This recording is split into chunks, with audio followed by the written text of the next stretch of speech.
નમસ્કાર દર્શક મિત્રો, તાપી જિલ્લાની સૌથી વધુ લોકચાહના મેળવતી સમયક્રાંતિ ન્યૂઝ બુલેટિનમાં વિગતવાર સમાચારો નિહાળો।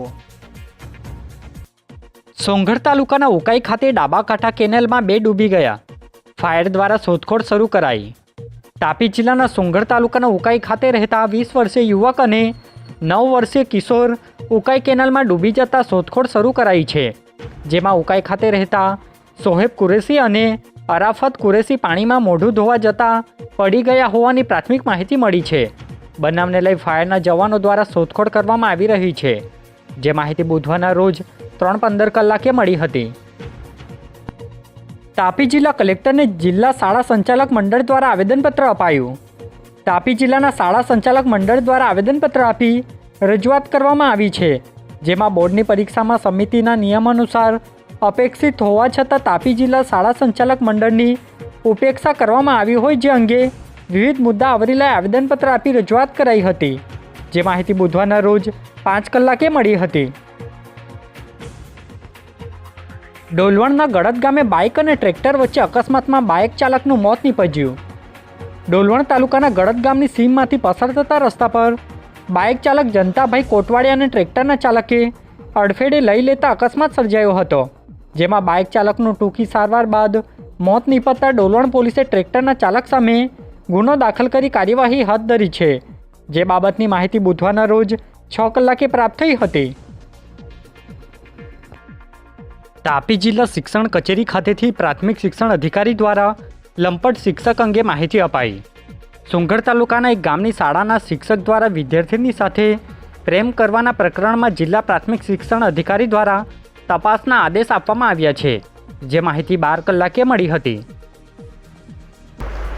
આ બાબતે હાલમાં જ આપના દ્વારા જાણ થતાં તરત જ તાલુકા પ્રાથમિક શિક્ષણ અધિકારીની સાથે સંપર્ક કરવામાં આવ્યો અને એમને તાત્કાલિક સ્થળ તપાસ સોંપવામાં આવી છે અને રિપોર્ટ આવ્યેથી કડકમાં જો કોઈ પણ સાબિત થશે કે ગુનેગાર, તો એ શિક્ષક સામે કડકમાં કડક કાર્યવાહી કરવામાં આવશે। તાપી જિલ્લા વિશ્વ હિન્દુ પરિષદ દ્વારા જિલ્લા કલેક્ટરને આવેદનપત્ર અપાયું। તાપી જિલ્લા વિશ્વ હિન્દુ પરિષદના આગેવાનો દ્વારા જિલ્લા કલેક્ટરને આવેદનપત્ર આપી રજૂઆત કરાઈ હતી, જેમાં આગામી દિવસોમાં યોજાનાર મોરારી બાપુની રામકથાના બેનરો કેટલાક ટીખળખોરો દ્વારા ફાડી નાખવામાં આવતા કાર્યવાહી કરવા વિવિધ મુદ્દે રજૂઆત કરી આવેદન અપાયું હતું, જે માહિતી બુધવારના રોજ 5 કલાકે મળી હતી। જિલ્લા અધિક નિવાસી કલેક્ટર દ્વારા ગુણસદા ખાતે યોજાનાર રામકથા સંદર્ભે રોડ ડાયવર્ઝન અંગે જાહેરનામું પ્રસિદ્ધ કર્યું। તાપી જિલ્લાના સોંગઢ તાલુકાના ગુણસદા ગામે આગામી તારીખ 8 માર્ચથી 16 માર્ચ દરમિયાન સુગર ફેક્ટરીના મેદાનમાં મોરારી બાપુની રામકથા યોજાનાર છે, જે અંતર્ગત રોડ ડાયવર્ઝન અંગેનું જાહેરનામું બહાર પાડ્યું છે, જેમાં વૈકલ્પિક માર્ગનો ઉપયોગ કરવા અનુરોધ કરાયો છે, જે માહિતી બુધવારના રોજ 4 કલાકે મળી હતી। સોંગઢ પાલિકાના હોલમાં પ્રમુખ સહિતના હોદ્દેદારો માટે ચૂંટણી યોજાઈ।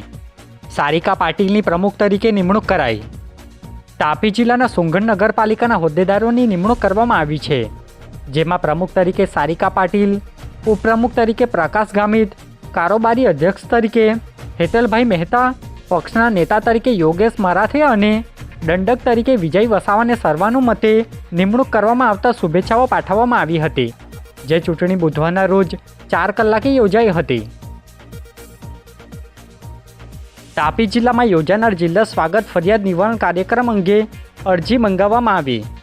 તાપી જિલ્લાના સેવા સદન ખાતે આગામી તારીખ 27મી માર્ચના રોજ જિલ્લા સ્વાગત ફરિયાદ નિવારણ કાર્યક્રમ યોજાશે, જે અંગે અરજદારો પાસે અરજીઓ મંગાવવામાં આવી છે, જે અંતર્ગત જાહેરનામું બહાર પાડવામાં આવ્યું છે, જે અરજી જિલ્લા સેવા સદન ખાતે રજૂ કરવાની રહેશે, જે માહિતી બુધવારના રોજ 1 કલાકે મળી હતી। આજે બુલેટિનમાં બસ આટલું જ, અને સમયક્રાંતિ ન્યૂઝ ચેનલને લાઇક, શેર, કોમેન્ટ્સ અને સબસ્ક્રાઇબ અવશ્ય કરી લેશો, જેથી કરી તમને તાપી જિલ્લાના સમાચારોની અપડેટ મળતી રહે અને મને રજા આપશો। આભાર। જય હિન્દ, જય ભારત।